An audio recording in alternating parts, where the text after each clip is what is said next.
is Bereshit, the very first one. And there's so much to discuss that we have to sort of, unfortunately, this, you could spend months just on this parsha, this chapter, these chapters. But I did pick what we're going to talk about, which is, I want to focus on, there's some other things, but mainly on the two views of creation and the two views of the creation of humanity, and take a look at them and analyze them. And let's even wonder why we needed both, and how do they differentiate, or are they similar? So, yes. Could you direct us to the today's portion? Yes. I have a book, but I can't find it. Chapter 1. First book, chapter 1. And I'm going to put up the text anyway, so we can look at it on the screen.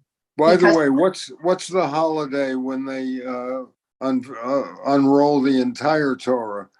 We just said that, Simchat Torah. This past Monday night was Simchat Torah. Actually, you were there. Weren't you there? No, I came to your debate. Oh, my debate, right. Well, that's where it was. That was Simchat Torah. We did that. That was in honor of that. Okay, so let me Anyhow, congratulations for taking on Rabbi Leader. Thank you. Okay, I'm sharing the screen. Hold on, it should come out. Hello, I just said share screen. Yeah, okay. And I'm going to go to the beginning. And I should see all of you very soon, because I don't see you yet. Yeah, there you are. Okay, hold on. All right, let me just get there it is. Yeah, let me get this way. I'm gonna go up. Oh yeah. So, that was a commentary that if we ever get to it. Hold on.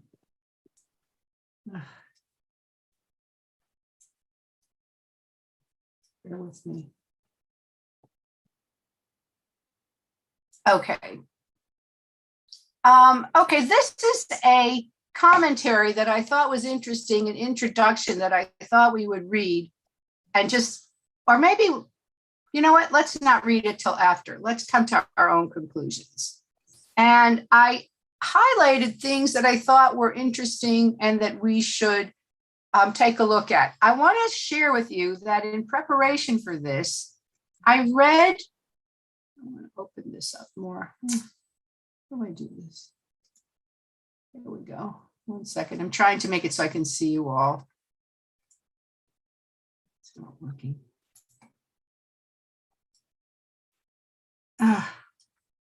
Yes. Okay. Well, anyway, no, I'm sorry. I'm trying to make it so I can see everybody.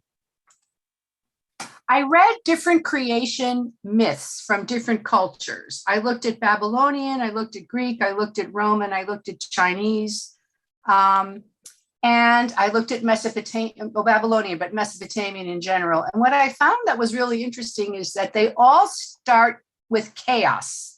They all start with chaos, and we have the same thing. In the beginning, God created the heaven and the earth was formless and empty. This word can also be tohu vavohu, which means chaos, that the earth or the world was empty and formless and dark.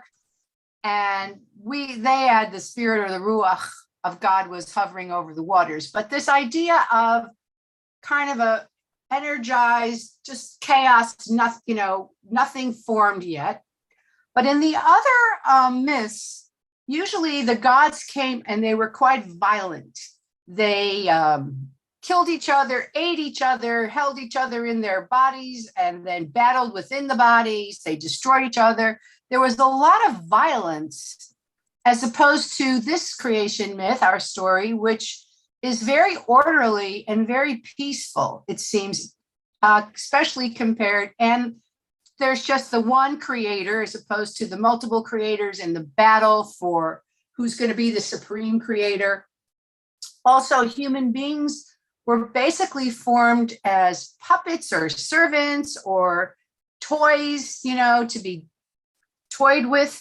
And in our story, it's a completely different intention. So I just want to start with that because I thought that was really interesting.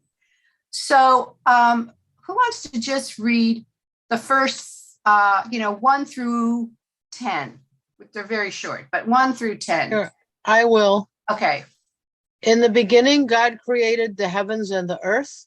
Now the earth was formless and empty. Darkness was over the surface of the deep, and the Spirit of God was hovering over the waters. And God said, "Let there be light," and there was light. God saw that the light was good, and he separated the light from darkness. God called the light day, and the darkness he called night.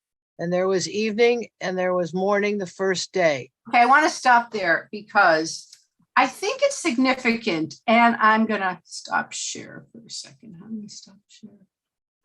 Okay, stop share. Stop share. Stop share. Okay. This idea of, do you find any significance in the first thing in our story is the creation of light? And also how God deems all of God's creations. Does it have any significance to you? That light, yes, Pamela. Well, my thought always is on that for this particular portion is that the light is, awareness and consciousness. And I think of it more like from a psychological perspective, is that it's light in the sense of consciousness and awareness and almost thought, but not even thought yet, rather than like necessarily sunlight, even though. Well, the sun wasn't even created yet. Right. So what is it if it's not the sun, right? Exactly. Yes. Okay, Brad. Oh, can't you say that God first created the darkness? Well, it's Darkness came first. And where did that come from?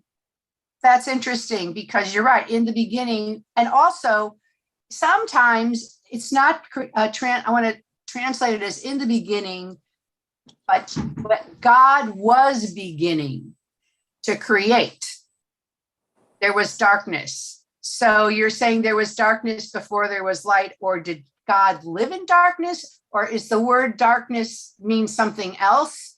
Also, there's this idea that the whole universe, if you think about the Big Bang, the whole universe, there was God, and then God, according to the Kabbalists, had to pull back a little to make room for light or the world or whatever. Tzimtzum, it's called, pulling back. Or yes, maybe there was, you're right. I don't even have an answer for that. I think I'm not going to even pretend. I think that's a really interesting point, that before there was light, there was darkness. And did God make the darkness, or is darkness a part of God, or what is it? I don't know. And Pnina, and I'm interested because I'm not going to pretend I know. Pnina. It's so fun to see it again, all over again, every year, because every time you think of something else that you can either add, and it's amazing. So I was hoping that if there is new pupils, new participants, that we can hear their opinion. Maybe they can add stuff that we didn't cover before. That's amazing. I love it. Anyhow, so my take of it is that the whole idea was actually that people should live in peace with each other. To see the light is to be realizing certain things.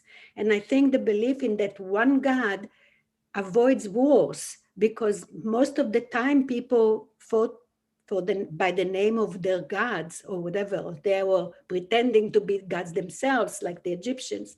And once you have that, and they're not, there is no need, because there is only one creator, then we get that peaceful environment that you don't have to fight each other. So I think the beginning of the light is maybe just the recognition that there is a higher power, and it's only one, not too many idols. Thank you. Roy, and then Rebecca.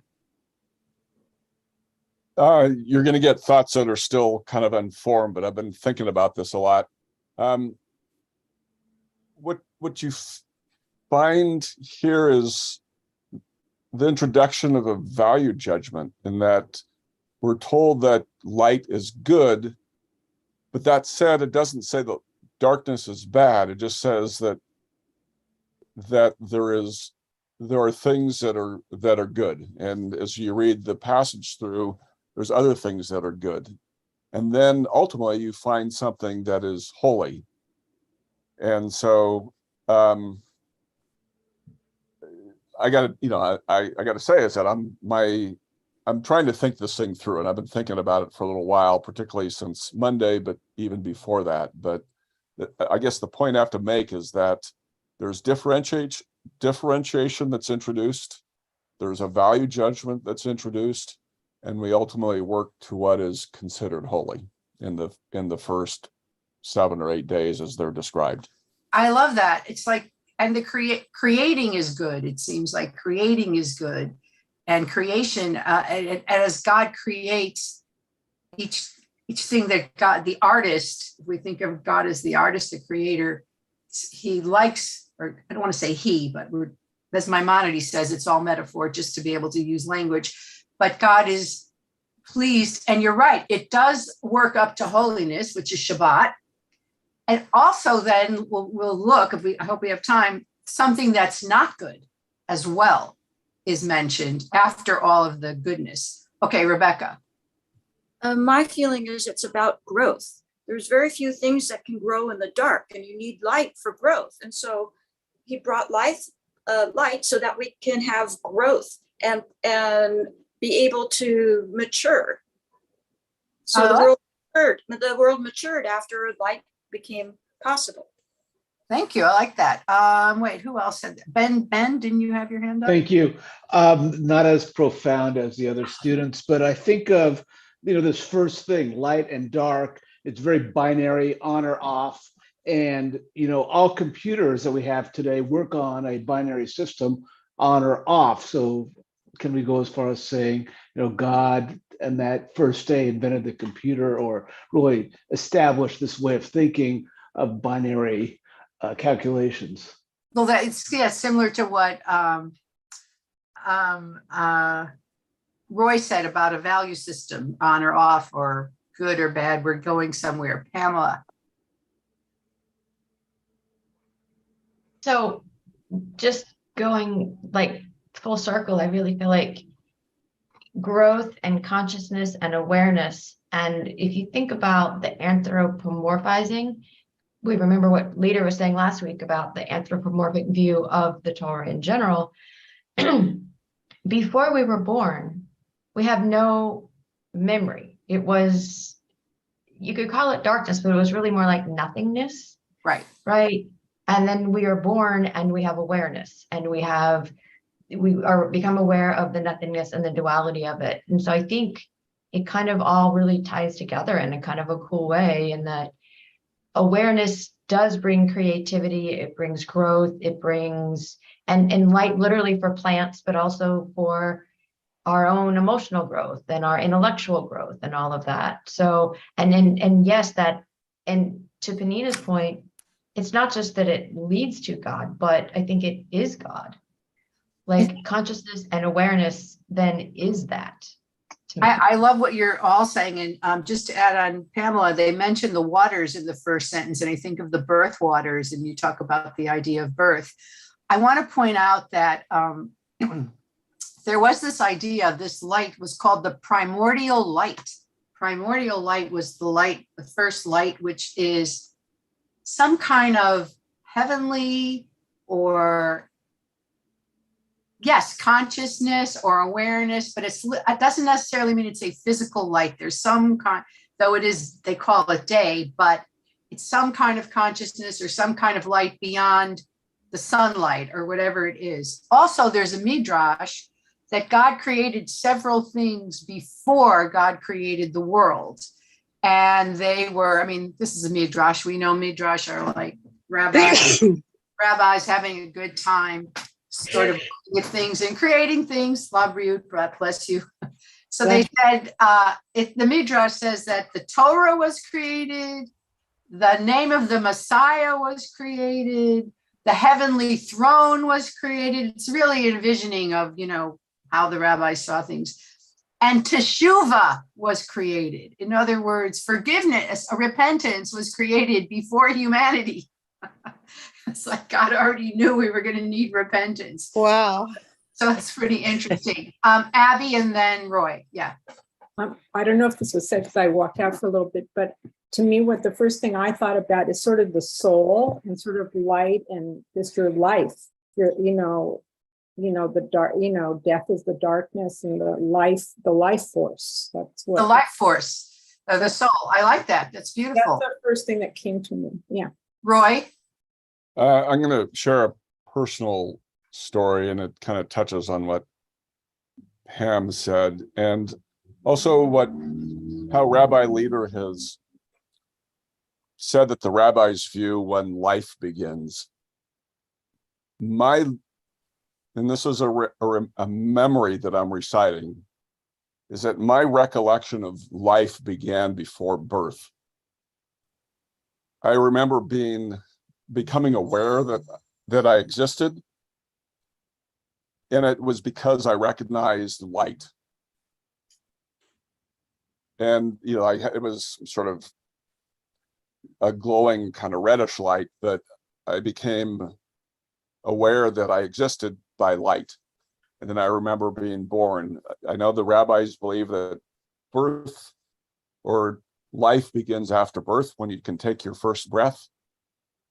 But as far as from my own personal experience, life became I was aware of life before birth. Well, this is a whole other discussion, but there is also a midrash that when you're born, before you're born, you have knowledge of everything, and then you forget it and you have to relearn it. So it's interesting. But Pamela showed, I want to, in the chat, is it in the chat that you put this? Yeah. She shared this image of what is it exactly? The images of creation? Well, it's The Webb called the Pillars Telescope. of Creation, but it's from the Webb Telescope's latest photos. Okay. And this was the image that came to mind. And then I even noticed they call it Pillars of Creation, but it was the image that came to mind when we were talking about this light of creation. Wow. I can't open it while we're talking, but I'm going to definitely open it after, but it's probably filled with light. Okay. Before you go on, Penina, I just want to point out two things. There's something significant that the way that a day is created, say there's evening and there's morning the first day, as opposed to, 24 hours, morning to morning, it's evening, and then morning is the first day, evening. And so from this, Merle, yeah. I'm thinking not just with the evening and the morning, but even creating light and darkness and not yet assigning it a name. I think, God existed or always exists in a cloud. And I think in order for God to come out of the cloud and create what needed to be created to get people to process thoughts day and night, or morning and night, all the things that come out of creation, I think God had to create all of this to provide light to get through. Right. But what I want to point out is, I'm just going to tell you, the fact that it's written evening and then morning is why we start all of our Jewish holidays in the evening, the eve.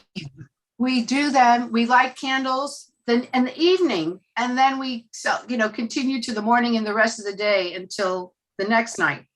But what happened? I just lost you. Oh my God, what happened? Are you there?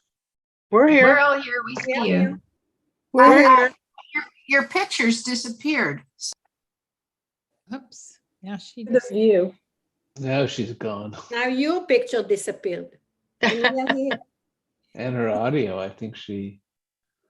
Chester Rihanna. You might have restarted everything. I think she logged off and is probably gonna get back on. So we'll Yeah, wait a moment. Probably closed your Zoom accidentally, which I have done many times. went into darkness. Exactly. I can share I can Pam's try and photo. open I this can and share the share it. I don't know if we photo, can- Pam. I can share the photo. I can share my screen while we're waiting for Rabbi Nanus. I wanted to. That would be It's great. Such a cool picture. It's a really great picture. Yeah, I saw it already. It's really cool.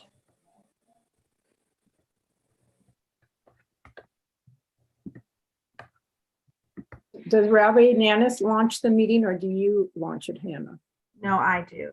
Oh, okay, so then she can join us. Yeah, she's just a guest. But even if she did launch the meeting, like sometimes I get popped off, even though I'm the host, and I can just log back on. It doesn't end up closing the Okay. meeting for everyone else. Oh, okay. So just so everyone can see, this is the, oh, sorry. I want to keep losing people. This is the photo that Pam shared from the Webb telescope. And it's called literally the Pillars of Creation. I just think it's a pretty Oh my amazing gosh, photo. Yeah, that's amazing. yeah. I mean, What's interesting, if you go back to the picture, is that it looks like, well, my first thought was it's sort of like a dinosaur, the way it was lying down. right. But looking at it in this direction, it's like, I feel like it's an image of a person pleading. Right. It's such a crazy photo. I can't believe. Looks like a hand to me. It's like a Rorschach test, figuring out what it is. Yeah. That's Rabbi incredible. Nanus is back. It looks Oh, like good. coral. It looks like coral in the ocean. It does look like it.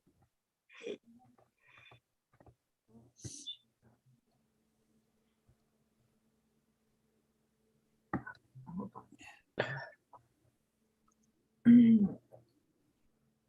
I see her name, but there's no microphone yet showing up.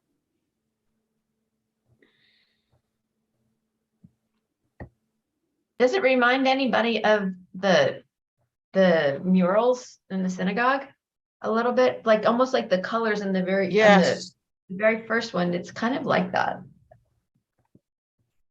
Well, yeah, I was thinking, well, the colors, like that goldish, orangish color, but also in the beginning of the murals, isn't there the picture of God, or who is supposed to be God, like raising hands towards everything, towards the sun? Yeah. I'm Looks like trying a to picture that first, they all blend together for me, but I'm trying to think of that very first square in the murals. I think you're Yeah. right. I took pictures of that at Yom Kippur. So beautiful. I have pictures of it, but I don't know where they are right now.